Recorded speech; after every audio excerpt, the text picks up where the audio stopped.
Hey guys, Psychodrama here. Well, today I'm taking on my biggest challenge ever. I'm going to sit down and I'm going to review every single Friday the 13th movie. Even the remake and even Freddy vs. Jason. I'm going to cover all of them and I'm going to try to be as in-depth as possible with each review. Now, I'm going to start this off a little bit differently because I know it's going to be a long road. I'm going to do kind of a character retrospective. So, since this is going to be such a long road, I've taken the necessary precautions. I've got a pillow and blanket, I've got plenty of water, and I brought myself a snack baggie full of bacon. So let's go ahead and begin this the right way, by taking a look at Jason himself as a character, seeing just how far he's changed over the last 30 years.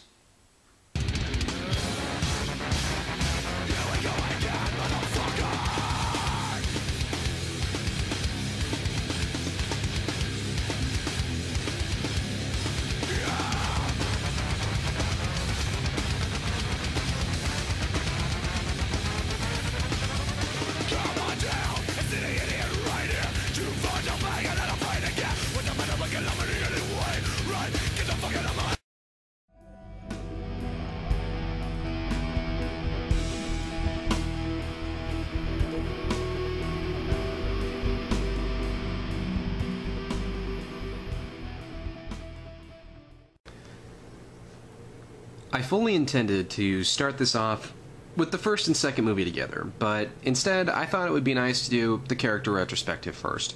Now, since his first appearance in 1980, Jason has undergone several changes, with several different appearances and multiple actors and even an actress playing him. He's grown and evolved, not only with his own series, but with the genre itself. Now, I don't intend to go in great detail into each movie and discuss in length what the changes that the character goes through are. I will, however, touch on each major point that are worth noting.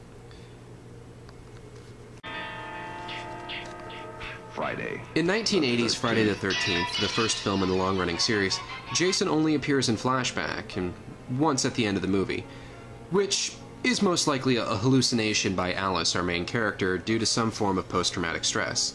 The original concept of Jason was created by makeup legend Tom Savini. In his first appearance, he is somewhat deformed and rotting, or possibly covered in some kind of overgrowth from being in Crystal Lake for so many years. His first non-flashback appearance scared audiences and set a staple for a trend in movies to follow. His second appearance and his first actual appearance is in the movie Friday the 13th Part 2, wherein Jason has grown up and seeks out revenge on his mother's killer. An interesting note, during the first on-scene appearance that we see of Jason, it's only his legs, and it's actually played by an actress due to the original actor not being available at the time of the shooting. Through a lot of drama and hiring issues, Jason did manage to get his first man behind the mask, so to speak, and Steve Deskiwiz donned his less iconic Jason mask. Throughout the movie, Jason guards Crystal Lake from intruders and kills anyone who tries to enter his sanctuary. Jason shows his sympathetic side as the movie draws to a climax and we see a shrine for his dead mother. As the third film in the series begins, Jason starts to display some of his more supernatural powers that will continue on through the series. Having taken a lot of damage in the second movie, more than enough to kill an average man, Jason seems to heal a bit and continue on his murderous rampage, taking the poor souls of Higgins Farm with him. The movie is notable for two things with Jason, one being that his healing factor is introduced, and two being that he obtains his trademark mask. Jason in this movie is played by Richard Brooker. Our fourth film picks up immediately after the third, with Jason being taken to the morgue. Now it isn't long, however, until he is up to his old tricks again. Ted White takes the helm as Jason in this sequel. Nothing of real merit changes about Jason in this version, though the character of Tommy Jarvis is introduced, this being the only character to stand up to Jason multiple times and live. Part 5, A New Beginning, is the most universally loathed and hated film in the entire Friday series, and for good reason. Jason Voorhees is not in this movie. Featured only in hallucinations by Tommy. Now, there is a man in a Jason mask killing people, but we will later find out that it's a copycat killer. A few things worth mentioning about the character's development, if there is any, is that Jason was originally going to be replaced with Tommy, as seen in the twist ending, with the new mask and everything. The copycat Jason is played by Tom Morga. Part 6, Jason Lives, is where things really begin to pick up. Tommy, now out of the asylum, goes to cremate Jason's body once and for all. After digging it up, he accidentally brings Jason back to life in a Frankenstein's monster-esque way. This movie evolves Jason once again, showing his full-blown immortality and ushering in his superhuman strength. Jason's appearance becomes even more monstrous as he's been dead and buried for many years. In a twist from most Jason movies, he is unmasked at the beginning of the movie when Tommy brings him back. C.J. Graham plays Jason Voorhees. Part 7 brings to us the man who is essentially Jason in the hearts and minds of most fans, Kane Hodder.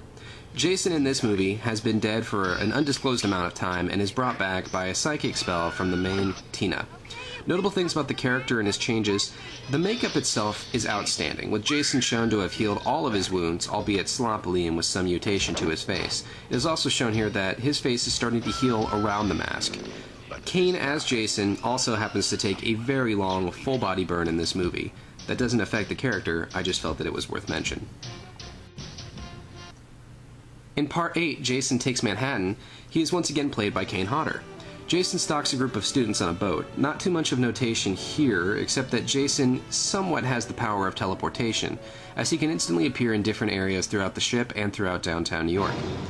Jason has a few different appearances in this movie, as he is, for the most part, fully grown throughout the movie.